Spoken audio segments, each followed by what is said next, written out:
अवधूत चिंतन श्री गुरुदेव दत्त श्री स्वामी समर्थ। जय जय स्वामी समर्थ। नमस्कार स्वामी भक्तांनो, तुमच्या सर्वांचं स्वागत आहे माझ्या छोट्याशा एका व्हिडिओमध्ये। आजचा दिवस आनंदाचा आरोग्यदायी जावो ही स्वामीचरणी प्रार्थना करते आणि आजच्या व्हिडिओला सुरुवात करते। स्वामी भक्तांनो, तुम्ही आपल्या चॅनलवर नवीन असाल तर एकच विनंती आहे, कृपया चॅनलला सबस्क्राईब करा, कमेंटमध्ये श्री स्वामी समर्थ टाईप करा आणि व्हिडिओला लाईक करून शेअर करा। स्वामींच्या आशीर्वादाने तुमच्या सर्व इच्छा मनोकामना नक्कीच पूर्ण होतील। स्वामींना प्रार्थना करा की हे स्वामीराया, सदा सर्व काळ तू माझ्या हृदयामध्ये निवास करत आहेस, तू मला हृदयातून सतत मार्गदर्शन देत आहेस। हे स्वामीराया, माझे चंचल मन हे तुझ्यापासून मला दूर नेते, माझं मन स्थिर राहत नाही। हे स्वामी माऊली, माझे मन स्थिर राहणार माझ्यावर कृपा करा आणि तुमची जास्तीत जास्त सेवा माझ्याकडून करून घ्या। तुमचा आशीर्वाद सदैव माझ्यावर, माझ्या कुटुंबावर कायम राहू द्या। सतत मला मार्गदर्शन करा। स्वामींजवळ अशी प्रार्थना करा। आशीर्वादाची गरज असल्यास श्री स्वामी समर्थ अवश्य टाईप करा। स्वामी भक्तांनो, तुमच्यासमोर 2 फुलं आहेत, त्यापैकी तुम्हाला एकाला निवडायचं आहे आणि जाणून घ्यायचं आहे की आजचा स्वामी संदेश तुमच्यासाठी काय आहे। स्वामी सदैव आपल्या पाठीशी असतात, कुठल्या ना कुठल्या रूपामध्ये ते आपल्याला मार्गदर्शन करत असतात। मग कोणी व्यक्ती असो, मैत्री असो, संदेश असो, ते सदैव आपले रक्षण करत असतात आणि आपल्याला असे काही संकेत देतात की आपण त्या दुःखातून, संकटातून बाहेर पडू। तुमचा विश्वास आहे का? असेल तर श्री स्वामी समर्थ टाईप करून हा शक्तिशाली संदेश लाईक करा। तर चला मग आजच्या संदेशाला सुरुवात करूया। स्वामी भक्तांनो, हा संदेश त्या भक्तांसाठी ज्यांनी 2 नंबरच्या फुलाला स्पर्श केला आहे, अशा भक्तांना स्वामी महाराज सांगतात की बाळा, भिवू नकोस, मी तुझ्या पाठीशी सदैव आहे। जेव्हा पण तू घरातून बाहेर पडशील तेव्हा माझ्याजवळ 2 मिनटं उभे राहून प्रार्थना कर आणि स्वामीराया, तुम्ही माझ्यासोबत चला अशी प्रार्थना कर। जेव्हा तुझं मन उदास असेल तेव्हा स्वामी नामाचा जप कर। जेव्हा मनामध्ये नकारात्मक विचारांचा गोंधळ असेल तेव्हा स्वामींच्या नामस्मरणाने सर्व गोंधळ दूर होईल। स्वामींचे नामस्मरण करा। स्वामी महाराज म्हणतात, राग आणि चिंता हा माणसाचा सर्वात मोठा शत्रू आहे। जीवनामध्ये यशस्वी होण्यासाठी रागावर नियंत्रण आवश्यक पाहिजे। राग हा प्रगतीमधला अडथळा आहे। रागामध्ये एकाग्रता आपली निघून जाते, विचार करण्याची क्षमता नष्ट होते। ही छोटीशी गोष्ट आहे, तुम्हाला जीवन जगताना ही गोष्ट नक्कीच उपयोगी पडेल। मन लावून ऐका। एक महापराक्रमी सुंदर राजा असतो। हा राजा एक दिवस जंगलामध्ये शिकार करण्यासाठी तो आपल्या शिपायांना घेऊन जातो। शिकार करता करता त्या सैन्याची आणि राजाची ताटातूट होते। ते सगळे वेगवेगळे होतात। राजा जंगलामध्ये फिरत असतो। उन्हाळ्याचे दिवस असतात।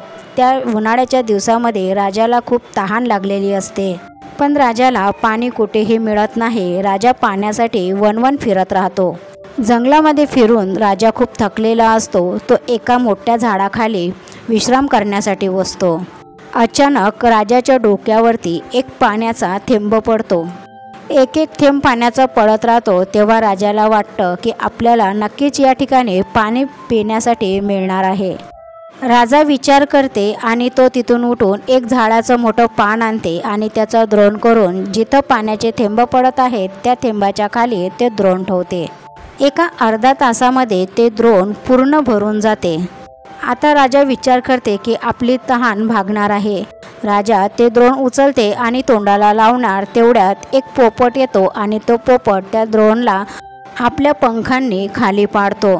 आता त्या राजाला ते पाणी पिता येत नाही आणि त्या राजाला त्या पोपटाचा खूप राग येतो की यांनी मला ते पाणी पिऊ दिले नाही। राजा परत एक पान आणतो आणि त्याचं द्रोण करतं आणि जिथं थेंब थेंब पाणी गळत असते त्याच ठिकाणी परत ते द्रोण ठेवून देतो। अर्धा तास निघून गेल्यानंतर ते द्रोण परत भरते। राजा ते द्रोण उचलून तोंडाला लावणार तेवढ्यात तो पोपट येतो आणि त्याच्या पंखांनी परत ते द्रोण खाली पाडतो। राजाला ते पाणी पिऊ देत नाही। परत राजाला त्या पोपटचा खूप राग येतो की हा असा का करतोय। राजाला खूप राग आल्यानंतर राजा मनामध्ये विचार करते, आता जर पोपट इथं आला तर मी त्याला आता सोडणार नाही। त्याच्या मनामध्ये भयंकर राग आलेला असते। परत राजाने द्रोण भरल्यानंतर जसा तो द्रोण उचलणार आणि तोंडाला लावणार तसा पोपट येतो, पण राजा तसाच त्याला एक जोरात फटका मारतो आणि पोपट जमिनीवर पडतो.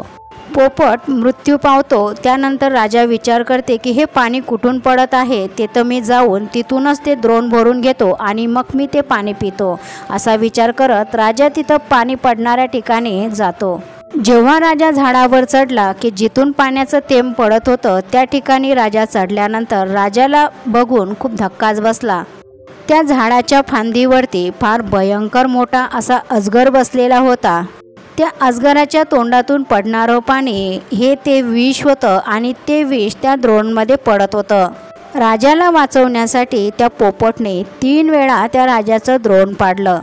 राजाने ते पाणी पिलं असतं, म्हणजेच ते विष पिलं असतं, तर राजा मृत्युमुखी पडला असता. हे ते सर्व पोपटला माहीत होतं, म्हणून तो सारखं राजाला ते पाणी पिऊ देत नव्हता. पण हे राजाच्या लक्षातच आलं नाही, कारण त्याच्या मनामध्ये भयंकर राग होता.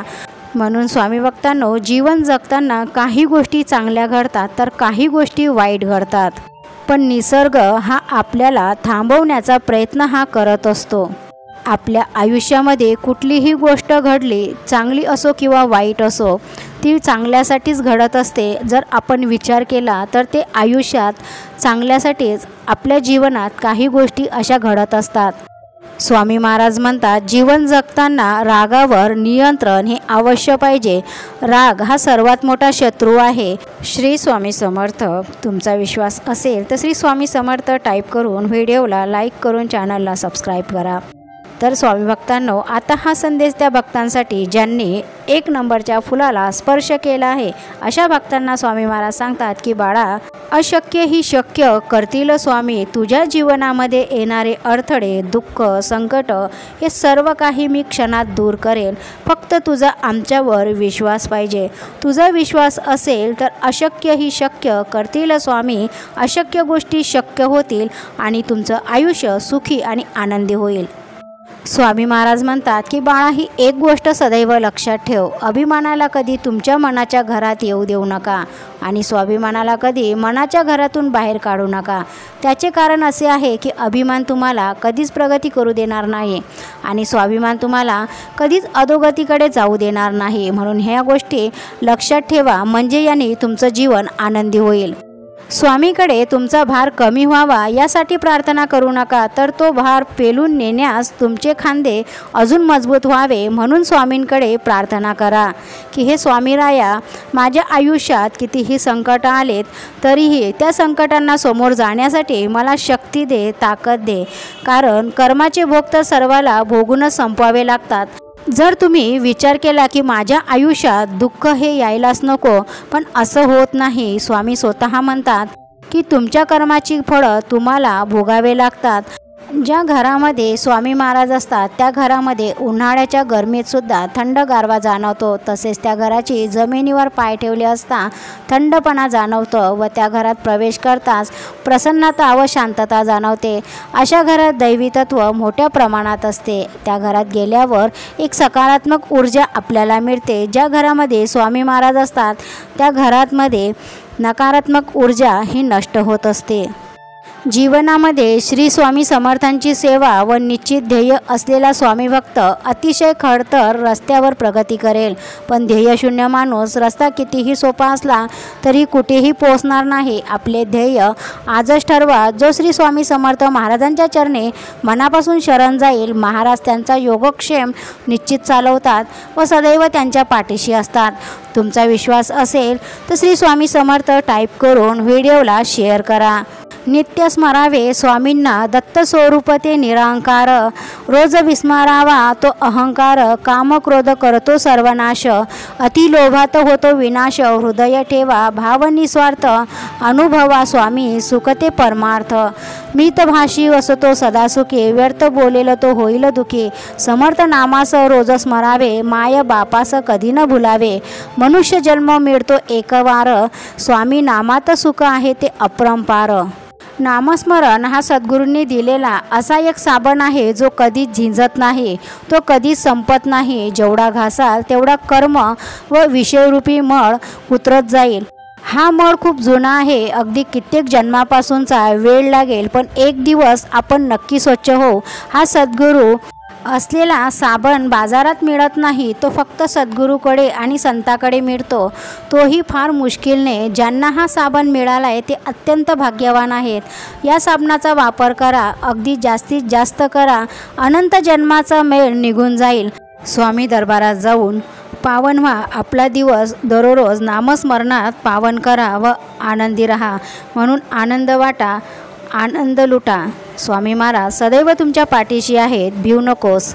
स्वामी भक्तांनो, तुमचा विश्वास स्वामी माऊलीवर असेल तर या व्हिडिओला लाईक करून चॅनलला सबस्क्राईब करा आणि बेल आयकॉन बटन ऑन करा, जेणेकरून येणारे प्रत्येक व्हिडिओचे नोटिफिकेशन सर्वात आधी तुम्हाला मिळतील.